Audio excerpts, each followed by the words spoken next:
Al sargento primero. Metagaming, usar información del mundo real en roleplay.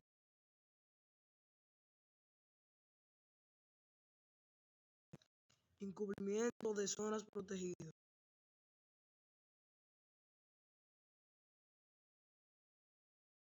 Facción NRP.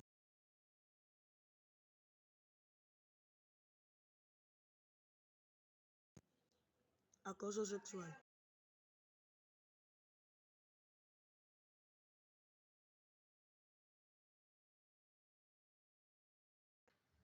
Tomar el poder por la fuerza.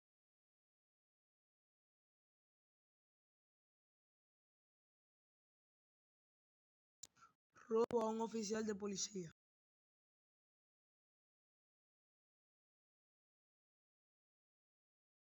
Colisión con un peatón.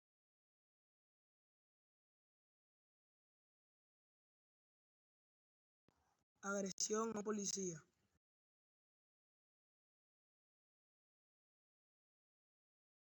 Daño o perjuicio a la propiedad privada.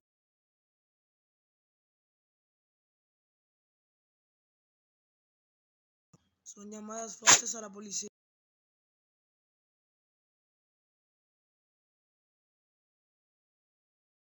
Libertinaje.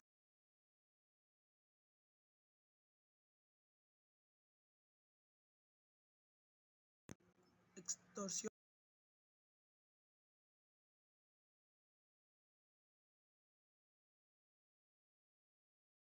Resistirse al arresto. Como cuando yo quiero arrestar a una persona y se resiste.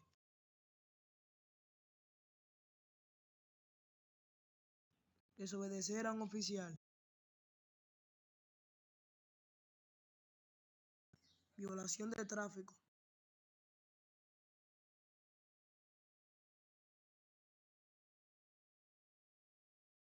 Negarse a presentar los documentos solicitados.